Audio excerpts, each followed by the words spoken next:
unholy alliance between the left and the forces and the Muslim supremacists, considering that the premises and the principles of both of them are mutually incompatible? Okay, so they're not mutually incompatible to point A, they are to point B. What I mean is that it's a timeline. The left wants to tear down Western civilization because it thinks it's unequal. The radical Muslims want to tear down Western civilization because they think it's evil. So to the point of tearing down Western civilization, they're pretty much on the same page.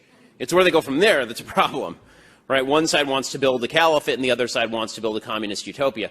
The reason that the left is routinely, and it's almost invariable, that the left ends up siding with the world's worst human beings in every situation is because, again, if you just go back to that fundamental leftist principle that equality of outcome is all that matters in life, that equality of outcome means that something just is happening, think about it. The real world is a place where God designed it this way. I believe this. God designed it not for every individual, but certainly for the vast bulk of humanity. If you do responsible good things with your life, you will be more successful than if you do irresponsible bad things with your life. Well, if the left believes that people who are unsuccessful are more virtuous, then what that means is that the non-virtuous are more virtuous, right? Because the people who are unsuccessful are generally not doing good, responsible things. And the left says, well, those people are victims, let's help them. Right, so the Muslims in the Middle East are victims of Israel. They must be victims of Israel because Israel's rich and its neighbors are not. So they must be victims.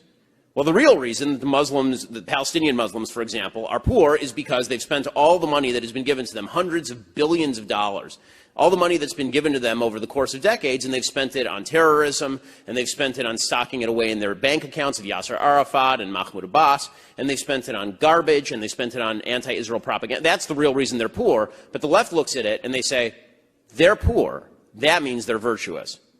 This is why I hate it, really despise it, when Republicans do the whole, I'm a better person because I have a rags to riches story. You weren't a better person when you're poor. Okay, no one is a better person just because they're poor. By the way, no one's a better person because they're rich. All that wealth is a measure of how many voluntary exchanges you engaged in a free market. That's all that wealth is. But the idea for the left is that all inequality is evil. Therefore, the people who are unequal at the top are evil and the people at the bottom are virtuous. Which is why you'll hear people on the left say things like they like small business, but they hate people who are big business, like the Walmart family, right? The Walton family. They're terrible.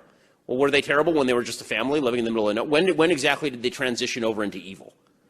Right? When they became successful enough, because their success meant, by necessity, according to the leftist worldview, they were depriving others of their fair share. And Bernie Sanders said this right after winning New Hampshire the other night. And this is Bernie Sanders' entire thing. He says the principle of America is the principle of fairness, which makes me want to vomit and never stop vomiting.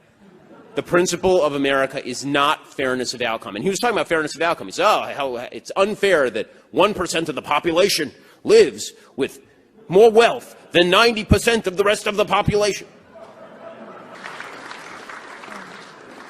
Well, maybe, or maybe it's not unfair, because it turns out that 1% of the population is hiring the other 90% of the population to actually provide their services and labor.